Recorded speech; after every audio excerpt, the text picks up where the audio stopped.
ngo Yohana ararira. Hagati y'umuntu n'Imana habayeho ikintu cyitwa urwango rukomeye.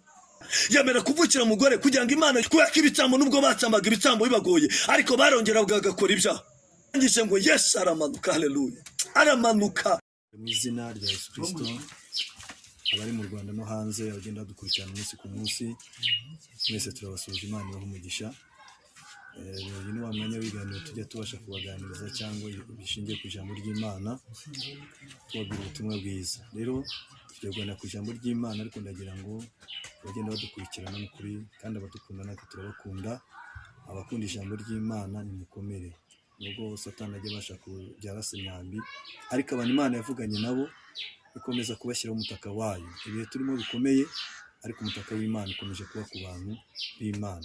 Rero ngiye kubanza mbibwira amazina yanjye. Amazina yanjye banyita Nkurunziza Augustin, iwacu ni Rwamagana. Nkunda Imana kandi ndakijijwe, ubuvugabutumwa bwiza, nkunda Imana, ndi umukozi w'Imana, ngenda mvuga ubutumwa kandi Imana igenda ishyigikira. Maze imyaka 23 mvuga Imana, kandi mbona ko nagiye mbana nayo neza, yagiye ibishyigikiramo. Rero abagenda badukunda, nagiye mbaha ubuhamya bugiye butandukanye, kandi n'umuzanye nkomeza mubahe kugira ubuhamya bwinshi. Ariko ubu turashagana ku ijambo ry'Imana.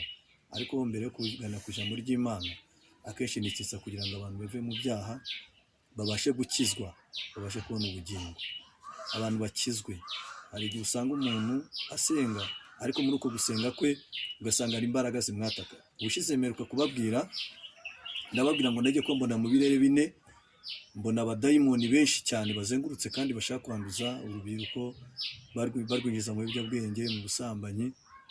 Satani naho ngaho ari, abo badayimoni bagenda bazenguruka. Nigeze mbwira umuntu, ndamubwira ngo akenshi na kenshi abantu ntabwo bajya bamenya ijambo ryitwa gusamba kandi ugasambana. Ni ijambo riva mu Kigiriki rivuga ngo gusamba, ukagira n'undi agasamba, umwe agasambira hariya n'undi agasambira hano. Uko gusamba rero kuza kuva mu cyaha cy'ubusambanyi, bivuga ngo uriya samba ibye n'uyu agasamba ibye, noneho hakazakuvamo ikintu cyitwa icyaha cy'ubusambanyi. Aho niho icyo cyaha gituruka. Rero abadayimoni bari bazengurutse isi bashaka gufata, basenya ingo, basenya urubyiruko, mbega ugasanga bose barimo barahinjira ku basore, abakobwa, ababyeyi bubatse ingo. Satani abahanyura hose, mbona n'abadayimoni benshi cyane bazikutse cyane kandi baje bafite imbaraga. Ariko muri ibyo birere none mbona abamarayika benshi baje kugira ngo nanone babashe guhindura ibyo bintu, kugira ngo abantu benshi bahinduke, bakizwe, bave mu byaha. Iryo jambo rero ni ukuvuga ngo kenshi na kenshi Satani gituma arwanisha intwaro y'ubusambanyi. Ni ukuvuga ngo umuntu ashobora kuza ari umusambanyi, yakugeraho mwagwa mu cyaha cy'ubusambanyi, akagushyiramo abadayimoni yari afite bose. Bivuga ngo nawe umushyiramo abadayimoni. Rero yajyana agasambana, niba yari afite abadayimoni 100 bamurimo, n'ahandi agiye arajyana none cyaha cy'ubusambanyi agikora, bakamushyiramo abadayimoni 100. Yajya ahandi none yasambana, bakamushyiramo abandi wenda 200. Ugasanga abadayimoni barenga 300. Niyo mpamvu usanga umuntu uko agenda arushaho gusambana, agenda yinjiramo izindi ngeso mbi, yinjiramo ubwicanyi, yinjiramo ubugome, kubera ya myuka yose ikomeza kugenda imwataka. Ugasanga abadayimoni uko muhura nawe akazabagushyiramo, niba yamaze kugira 1000, nawe mwahura akagushyiramo abadayimoni 1000, niba nawe ufite 200, nawe ukamushyiramo abadayimoni 200. Ni ubwo ngubwo rwoherekana rw'abadayimoni bagenda binjira mu muntu, ugasanga ibyaha bigenda bikomeza kurushaho kwiyongera, kubera ko abadayimoni uko agwa mu byaha niko bagenda bamusatira. Nshuti yanjye, abagenda badukurikirana umunsi ku munsi, tushaka kubabwira kugira ngo mubashe kuva mu byaha. Tujya tubabwira ngo Yesu araje, Imandira igiye kuvuga, Kristo agiye kuza, agiye kumanuka. Rero nkabwira abantu bavuga ati ubwo Kristo ataranaza, n'urupfu ubwabyo rwagutungura. Urupfu rushobora kukugeraho nabyo bwarwo rukagutungura. Nkavuga ngo rero iyo umuntu yamaze gupfa, nta kindi kiba kigisigaye, ahambwa muri metero 2. Tukabwira abantu rero ngo iteganyirize, kuko iyo umuntu yamaze gupfa nibwo atangira kubona ko ibyiza yakoze bitangira kumugaragaraho, n'ibibi yabashije gukora nabyo bigatangira kumugaragaraho. Rero iyo umuntu akiri muri ubuzima bwo mu isi, ibyo yakoze nibyo bibasha kumukurikirana. Tugiye kubabwira, tugiye gusoma ijambo ry'Imana riri mu gitabo cy'Itangiriro, kiri mu gitabo cy'Itangiriro mu bice byaho 2. Aho ngane tugiye kubanza gusoma ngaho igitabo cy'Itangiriro ibice 2. Aho ngane tumara gusoma, tugiye gusoma igitabo cy'Itangiriro ibice 2. Wenda banza usome ku murongo wa 7, igitabo cy'Itangiriro ibice 7, kugira ngo tubashe guza n'ibitwa turimo kubabwira. Soma. Yego. igice cya kabiri umurongo wa 7 yego aravuga ngo Uwiteka Imana irema umuntu Bibiliya isobanura ivuga ngo ahangaha Imana irangije yiremera umuntu mu mukungugu wo hasi, irangije imurema mu mukungugu wo hasi, imuhumekera mu mazuru, ihumekeramo uwo muntu mu mazuru umwuka w'ubugingo, umwuka w'ubugingo, umuntu ahinduka ubugingo uwo buzima. muntu ahinduka ubugingo buzima. Uwiteka Imana ikeba ingobyi muri Uwiteka Imana yishyiriraho ingobyi yayo mu ruhande rw'iburasirazuba, aho ngaho hafi y'uburasirazuba. Natwe dutuye iburasirazuba, intara y'Iburasirazuba, aho ngaho hafi y'uburasirazuba. iyishyiramo umuntu yaremye, irangije yishyiramo umuntu yaremye. Uwiteka Imana imezamo igiti cyose cy'igikundiro, Imana irangije imezamo igiti cyose cy'igikundiro cyera imbuto ziribwa, cyera imbuto ziribwa. imeza igiti cy'ubugingo, irangije imeza n'igiti cy'ubugingo hagati muri iyo ngobyi, imezamo n'igiti cy'ubwenge, ishyiramo n'igiti cy'ubwenge bumenyesha ikibi bimenyesha icyiza n'ikibi. Imana iguha umugisha. Epfo bivuga guki? umugenzi uturuka muri Edeni, yego, unetesha iyo ngobyi. Imana uwo iguha umugisha. mugenzi, Yesu aguha umugisha. Ongera usome hejuru, umugenzi, oya duhereye handi kuri 7. Uwiteka Imana irema umuntu mu mukungugu wo Uwiteka hasi, Imana irema umuntu mu mukungugu wo hasi, imuhumekeramo irangije imuhumekeramo mu mazuru, mu mazuru, umwuka w'ubugingo, imushyiramo umwuka w'ubugingo, umuntu ahinduka uwo muntu ahinduka ubugingo buzima. ubugingo buzima. Imana iguha umugisha. Nshuti yanjye idukurikirana, tujya tubwira abantu, abwira ngo akenshi na kenshi uyu mubiri twambaye wavuye mu gitaka cyo hasi. Imana ifata igitaka ikibumbamo umuntu muzima, uwo muntu aba umuntu muzima. Ifata umukungugu wo hasi ibumbamo umuntu muzima. Iyo umuntu yapfuye aravuga ngo yasubiye mu mukungugu wo hasi, yasubiye kuba igitaka, kuko yavuye mu gitaka asubiye kongera kuba igitaka. Niko tubibona akenshi na kenshi. Iyo umuntu ari mu isi, ari mu buzima bwo mu isi, usanga uyu muntu ashakisha uburyo kuva mu gitondo kugeza nijoro, ashakisha uburyo yabaho, agashakisha uburyo bwose yakora kugira ngo atere ku iterambere rikomeye. Akenshi na kenshi iyo umuntu uko ashaka ibintu, niko Satani amusatira kugira ngo amwereke inzira za hafi zishobora gutuma ashaka ubuzima. Uzashanga umwana w'umukobwa Satani akamwereka ku butunzi ndetse buciye no mu byaha, akamwereka ubutunzi ndetse na bwa butunzi pe akabugeraho, agatangira akagera ku muntu. Umwana w'umukobwa Satani akamwinjira, amara kumwinjira akamwinjiza uburyo ashobora gusambana, agasambana akabona amafaranga. Ariko Bibiliya yatubwiye ngo Imana ijya kurema uyu muntu witwa Adamu, yamuremye mu mukungugu, ngo uwo muntu imaze kumurema imurebye iramukurikirana, ngo imuhumekeramo umwuka wayo, ngo uwo muntu ahinduka umuntu muzima, ngo ahinduka umuntu muzima, imushyiramo, ngo uwo muntu abe umuntu muzima, imushyiramo umwuka wayo. Imana iyo yirebeye umuntu Adamu imushyiramo umwuka wayo, imaze kumushyiramo umwuka wayo, uwo muntu ahinduka umuntu muzima. Nshuti yanjye, haleluya, uwo muntu ahinduka umuntu muzima. Imana yaremye umuntu imukunda, imuhumekera umwuka wayo, uwo muntu agira ubuzima buzima, imuhumekera umwuka wayo, agira ubugingo buzima, kubera ko yamuhumekeyemo umwuka wayo. Ariko itaramuhumekeramo yari igitaka. Ndagira ngo dusobanure kuri icyo kintu. Ikizakubwira umuntu, ubundi umuntu Imana iramufata ikamurema, yamara kumurema, yamuremye mu gitaka, cyari igitaka gusa, ariko imurebye irangije ngo imuhumekeramo umwuka wayo, ngo irangije ngo ahinduka umuntu muzima. Ndagira ngo tubwire abantu badukurikirana, uwo muntu ahinduka umuntu muzima.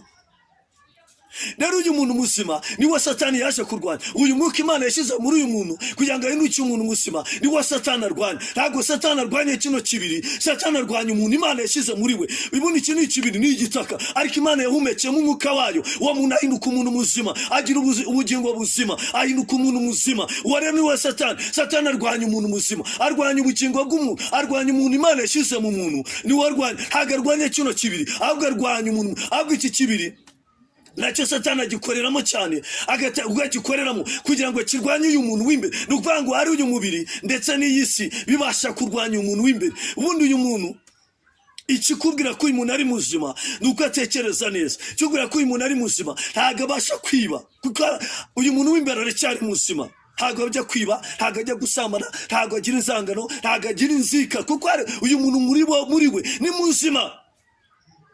Rero uyu muntu Imana yawumekeyemo niwe Satani arwanya, ariko ajya kumurwanya afatanyije n'uyu muntu w'inyuma, uyu mubiri w'inyuma, iki kibiri. Ariko biratubwiye ngo Imana yafashe ibitaka ifata umukungugu imuremamo umuntu, ariko ngo uwo muntu niyaba muzima irangije ngo iramanuka ubwayo iwumekeramo umuntu, imumekera amazuru, imushyiramo umuntu w'imbere. Rero uyu muntu w'imbere we tushaka kubwira abantu, uyu muntu w'imbere niwe Satani arwanya, uyu muntu w'imbere niwe Satani arwanya. Ntabwo Satani arwanya umuntu w'inyuma, ntabwo arwanya umubiri, arwanya umuntu w'imbere, kubera ko uyu muntu w'inyuma ni ikibiri. Imana yabumbye kino kibiri igishyiramo umuntu muzima, uyu muntu ahinduka umuntu muzima. Ariko uyu muntu akimara kuba muzima ngo nta kintu cyamanuye Satani. Satani ikintu cyamumanuye ngo arangiye amaze kwigomeka mu ijuru, ngo yamanutse aravuga ngo nanjye ngiye gufata umuntu waremye, hagati y'umuntu waremye nawe mashyira urwango rukomeye. Kandi kuko Satani azabigeraho, Satani abigeraho, amaze kubigeraho uyu muntu rero Satani yabigezeho, kubera ko dusomera 17 Satani yabigezeho. 2:7-18 soma 18 kuri yego. Kandi Uwiteka Imana iravuga iti, kandi Uwiteka Imana iravuga iti, si byiza ko uyu muntu aba wenyine, si byiza ko uyu muntu aba wenyine, reka muremere umufasha umukwiye, reka muremere umufasha umukwiye. 19 aravuga ngo yego, Uwiteka Imana irema mu butaka, Uwiteka Imana irema mu butaka amatungo yose n'inyamaswa zose zo mu ishyamba zose. Imana iguha umugisha. Bibiliya tubwira uyu muntu yari wenyine, yitwaga Adamu. Imana ikimara kumurema nta hantu Satani yigeze amunyura, nta nubwo yigeze amubona. Tugira ikibazo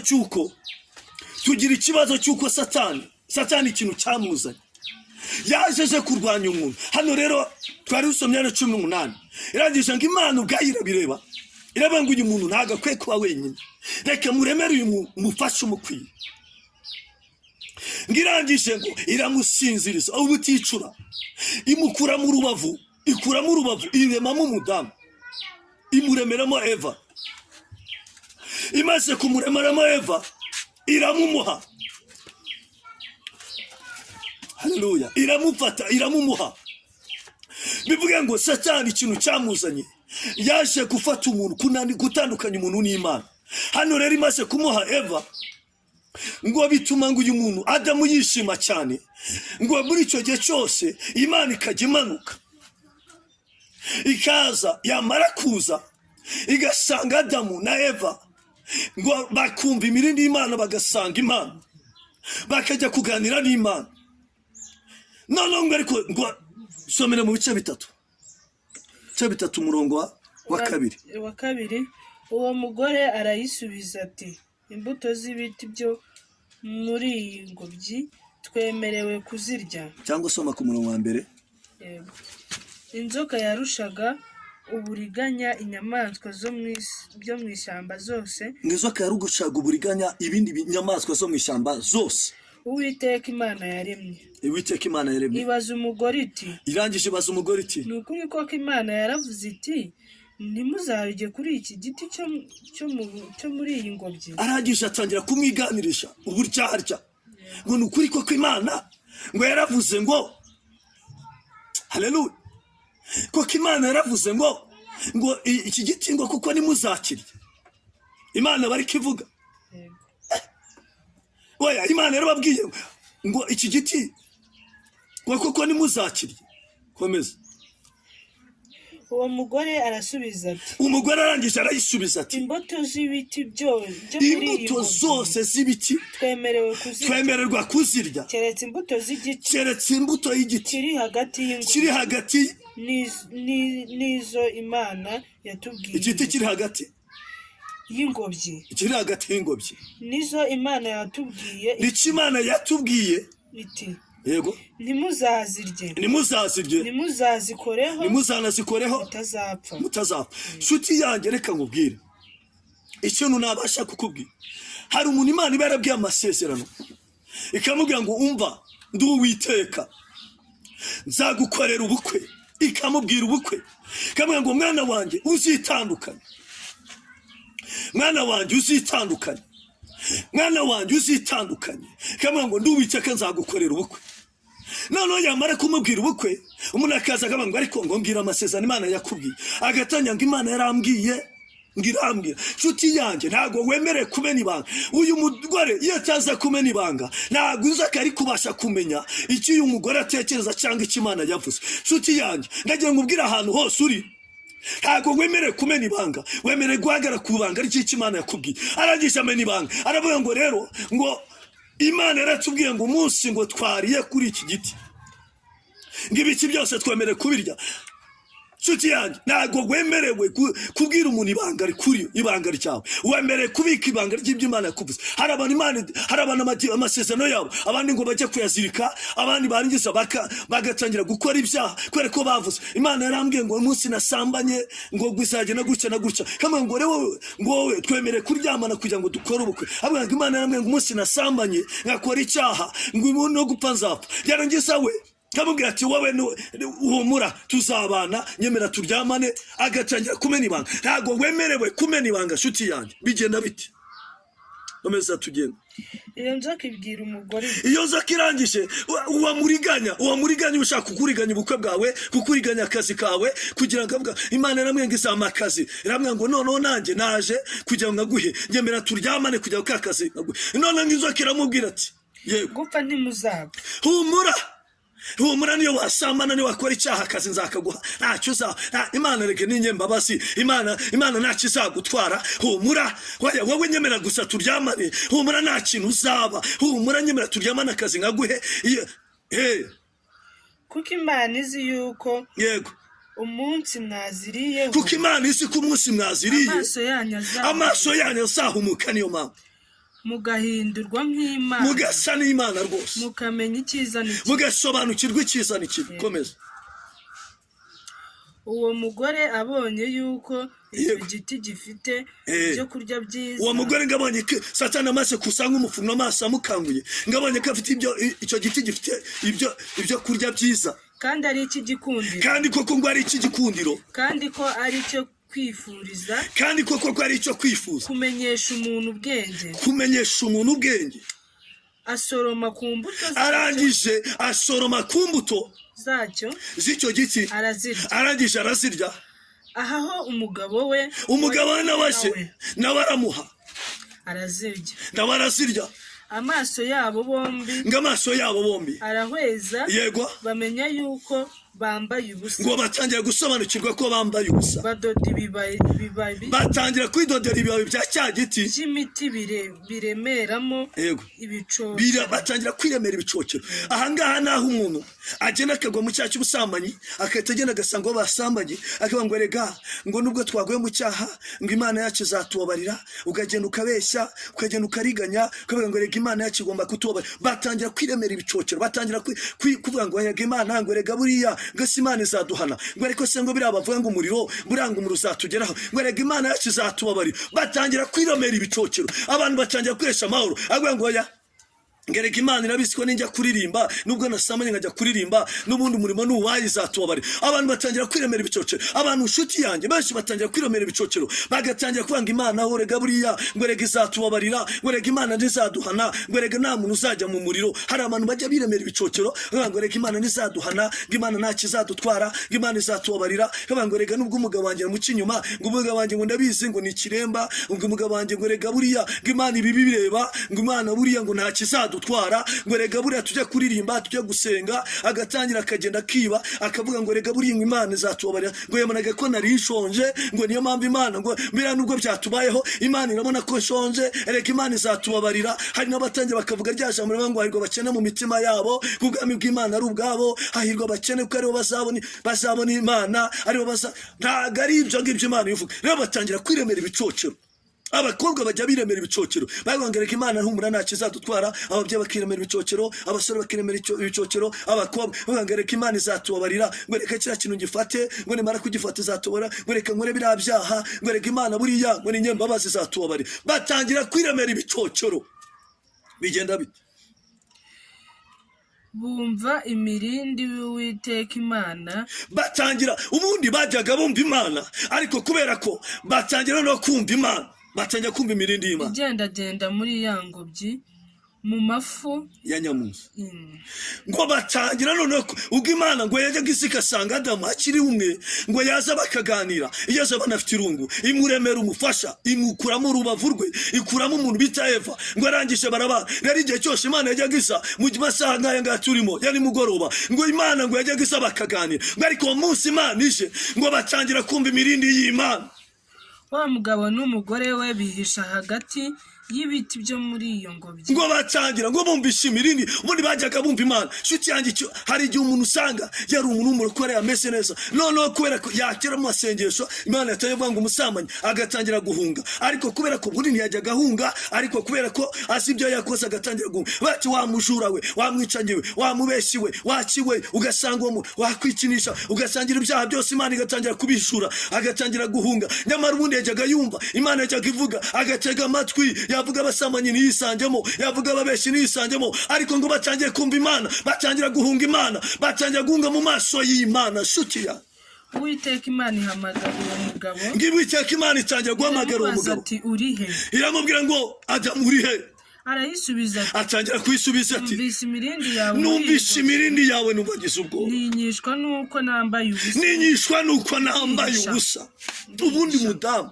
n'umugabo babaga bambaye ubusa nta kibazo Imana yaza kubasura bakaza bambaye ubusa nta kibazo ariko ngo numvise imirindi yawe ngo nangira kugira isoni kubera ko nambaye ubusa.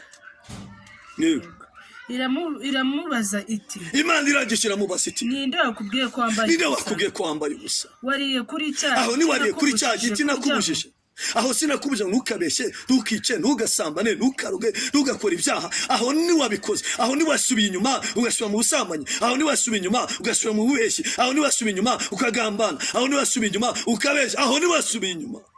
Yego uwo mugabo arayisubiza ati aho wamaye ngo tubane umugore wamaye ngo tubane niwe wamaye ku mbuto tujya tugira ikibazo cy'uko ibyaha tubifata tukabishyira ku bana bivuga ngo iki nubwo yamusoromeye ariko nawe yarabyemeye aravuga ngo wa mukobwa we ni wowe wanshutse njye nagusuye maze kugusura niwe wangushije mu cyaha Imana izambabarira ndabizi kubera ko niwe wanshutse. Umugabo akavuga ati wa mukobwa we ubundi waje muri iyi nzu niwe wanshutse niwe watumye tugwa muri iki cyaha ajyaka kikuraho akagishyira ku mugore aravuga ngo umugore wamaye niwe ngaho yavuze ngo Mana mbabarira icyaha cy'ubusambanyi nakoze abantu benshi ntago basi kwatura aho kugira ngo batura ngo uriya mukobwa niwe wanshutse atangira kuvuga ngo uriya mugore wamaye atangiye bivuga ngo yashizimo bivuga ngo Imana itari yashizeho icyaha iyo utaza ko muri mugore ngo tubane hagomba nariye kuri kiriya giti ariko umugore wamaye niwe wanshutse. Hari abantu bajya bitwaza abandi uriya mugore wamaye niwe wanshutse agatangira kwitwaza ibyaha akavuga ngo icyatumye ngora kiriya cyaha nuko ndi umupfakazi icyatumye ngora kiriya cyaha nuko ariko narakora ubukwe icyatumye ngora kiriya cyaha nuko narubaka urugo oya Mana icyatumye ngora kiriya cyaha atangira gushyiraho Imana yo umuza kuma umugore ntago nakabikoze ubwo urumva ko ariho ufite mu ruhare yo mbega agatangira gushyiraho Imana ibyaha arangije uriya mugore wamaye niwe wanshutse. Yego Uwiteka Imana ibaza uwo mugore ati irangije Uwiteka Imana abaza n'umugore icyo wakoze byo ni ibiki umugore arayisubiza ati inzoka niyo yanshutse nawe ahise akikuraho agishyize ku nzoka bivuga ngo n'umugore yamugira ati iyo nzoka utaza kuyirema iriya nzoka itaza kubaho ntabwo nagakoze kiriya cyaha iyi nzoka niyo yanshutse ndangije ndakirya. Yego Uwiteka Imana ibwira iyo nzoka kuko ukoze ibyo uri ikivume yego kirengeje amatungo yose uri ikivume kirengeje amatungo yose n'inyamaswa zo mu ishyamba zose uzajya ugenda uzajya ukuruza inda uzajya urya umukungugu uzatungwa n'umukungugu iminsi yose y'ubuzima bwawe bwose nzashyira urwango hagati yawe hagati yawe n'umugore n'urubyaro rwawe n'urwe yego ruzagukomoka ubwo icyo kibaye icyaha cyayo. Yego ubwo inzoka ihawe igihano inzoka yagendaga neza igenda ifite amaguru nayo igenda nk'izindi nyamaswa Imana irarakariye itica amaguru n'amaboko ikajya igenda ikuruza izatungwa n'umukungugu kandi siza urwango hagati yawe n'uru rubyaro nugera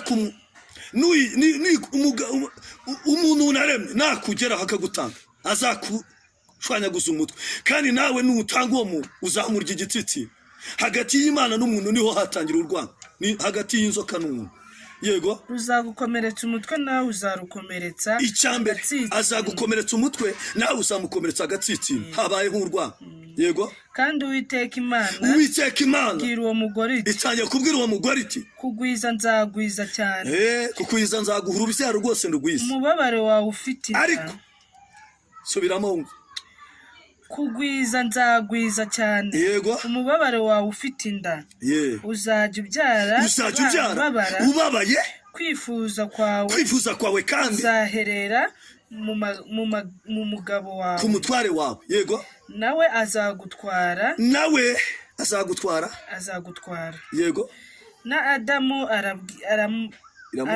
iramubwira iti yego ubwo wumviye umugore wawe ukemera kurya kuri kiriya giti nakubujije ko utazakiryaho uzaniye ubutaka kuvumwa iminsi yose yo kubaho kwawe uzajya urya ibibuvamo. Urabona buno ubutaka bwabaye kubufumbira kubuhendahenda kugira gute uzaniye umuvumo ubutaka kubera ko nera kubuje ngo ntuzarye kuri cya giti nubwo yavuze ngo n'umugore wamaye ariko nawe Imana iramwisangira amubwira ngo ndakubujije ibi ntukabikore ntugasamane ntukabeshye ntugakora ibyaha ntukiyanduze ntukagere gute nawe uzaniye umuvumo ubutaka muzajya muhinga kweza bibi kibazo yego buzajya bukumereramo yego imiceri n'ibitovu yego nawe uzajya urya imboga zo mu mirima yego gututubikana ko mu maso hawe niko kuzaguhesha umutsima umugati gututubikana rivuga ngo uzajya ubona ikintu bikuvunnye niyo mpamvu usanga umugabo ahera mu gitondo akageza nimugoroba ashakisha ahinga acuruza akora iki ajya mu ahantu hose ajya mu mabuye ajya hehe agatutubikana kugira ngo abone ikintu n'ukubera ubundi umuntu yari abereyeho kuba mu ngobyi ya Edeni twari gutungwa n'ibiti tugatungwa n'izo mbuto ntabwo umuntu yari abereyeho kurya biva mu butaka yari abereyeho kubaho gusa neza akajya ajya kuragira njya nkunda kubwira abantu ntabwo umuntu yari abereyeho buriya inka ibyara inka iyayo yagombaga kujya kunywa amata y'inka ya nyina yagombaga konga nyina gusa ariko ntabwo umuntu yabaga yemerewe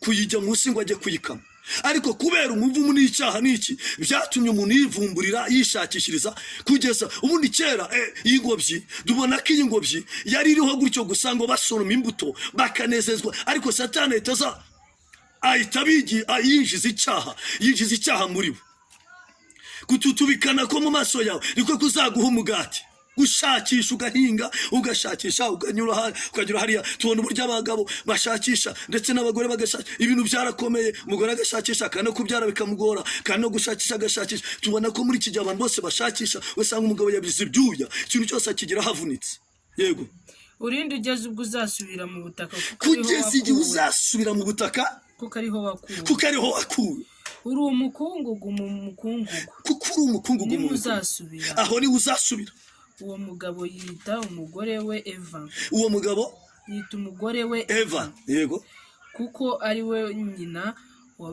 w'abafite ubugingo bose kuko ari bo nyina bafite ubugingo bose yego Uwiteka Imana iremera Adamu n'umugore we imyambaro y'impu irayibambika ako kanya bituma hagendera n'itungo yica itungo irangije kuraho uruhu ibambika uwo mwenda ibambika uruhu komeza Uwiteka Imana iravuga iti dore uyu muntu ahindutse nk'imwe yo muri twe yego ku byo kumenya icyiza n'ikibi noneho atarambura ukuboko agasoroma no ku giti cy'ubugingo agasoroma no ku giti cy'ubugingo akarya akarama iteka ryose yego nicyo cyatumye Uwiteka Imana imwirukana muri ya ngobyi muri Edeni. Imana imwirukana muri ya ngobyi ya Edeni. Uyu muntu Imana ijya kurema uyu muntu yari yamaze kumurema, imuremera Edeni, ndetse imushyiramo ikajya ifata n'ibihe byinshi byo kumuganiriza, igafata ibihe byinshi byo kuza bakaganira. Nta kindi kintu cyamanuye Satani, yamanutse yinjira muri iyi nzoka kugira ngo abashe kuriganya uyu muntu. Ni nabyo njya abantu, nuryama ukarota inzoka ikwirukankana, nuko Satani aba ashaka kuriganya ikintu cyawe, kugira ibintu byawe byiza kuriganya. Nuryama ukabona inzoka ikugendaho iba ushaka kugufata, ni ukuvuga ngo muri iyo minsi jya ufata usenge, kuko Satani aba ashaka kuriganya. Uyu mugore yagize uburangazi bituma iyi nzoka ibasha kumuriganya, kubera ko yamenye ibanga. Yaravuze ngo byose turabyemerewe, byose turabyemerewe, izi mbuto turazemerewe, ariko iki giti ntabwo tucyemerewe. Nuko yirukana uwo muntu, kandi mu ruhande rw'iyo ngobyi yo muri Edeni rwerekeye iburasirazuba, yerekeye iburasirazuba, ishyiraho abakerubi n'abasera, abakerubi n'inkota yaka umuriro, ibaha inkota yaka umuriro, izenguruka impande zose. Imana iguha umugisha, urakoze cyane. Haleluya. Ngo irangije irabafata bose irabasohora, irangije ingobyi ngo ihita ishyiraho abakerubi bafite inkota zaka, ku buryo umuntu atemererwa gusubira mu ngobyi. Nshuti yanjye, hari igihe usanga umuntu yarakijijwe, ari umurokore mwiza, Imana yaramukuye muri karande, yaramukuye mu byaha, yarangiza ikamuha agakiza. Njya nkunda kubwira abantu, ugasanga umuntu yicuruza agarinda, akicuruza, ariko yamara guhinduka abonye agakiza keza, Imana ikamukuraho rya zina ryo ko ari indaya, ikamwita umuririmbyi mwiza. Ariko Satani kuko ari umuriganya, nta kindi kimumanura, imumanura ivuga ati kuririmba uzakomeza uririmbe, gusenga uzakomeza usenge, ariko nawe jya ukomeza wikorera ibintu, ugende winywere ku kayoga, ugende wisambanire, ugende ugambane, ugende ubeshye kandi ugaruke. Bituma ahangaha Imana ikarakara, ikaba yagukura mu murimo wayo. Nyamara ukiri umuririmbyi mwiza, ugitinya Imana, ugitinya n'ibyaha, waririmbaga indirimbo zawe zikazamuka zihera mu ijuru. Ariko iyo umaze kwinjira mu byaha, indirimbo zawe uraziririmba zikajya gehinomu, kandi nyamara niko iminsi irushaho kukwegera. Njya nkunda kubwira mwabwa ati, nshuti yanjye, iminsi umaze urayizi, ariko iminsi usigaje ntuyizi. Imana ikigushaka nuko yamaze kuguha agakiza, ikimara kuzana Yesu. Dore ikintu Yesu yakoze. Haleluya. Ngo Yesu akimara kumanuka, ngo yaramanutse yemera kwigira umuntu. Haleluya.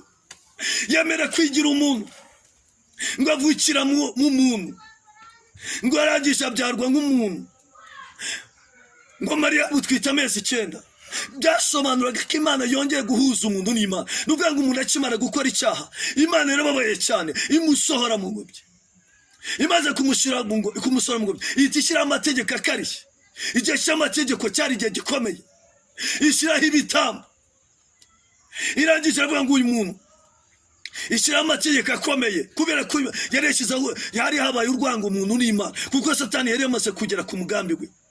Ngo irangije ishyiraho hagati y'umuntu n'Imana haba ikintu cyitwa umworera. Ntabwo umuntu n'Imana kongera kugera ku Mana, kongera kuvuga, kongera kugirana ubusabane isi ikabasanga mu ngobyi, ngo bakabasha kuganira. Hagati y'umuntu n'Imana habayeho ikintu cyitwa urwango rukomeye, kuko yatandukanyije umuntu.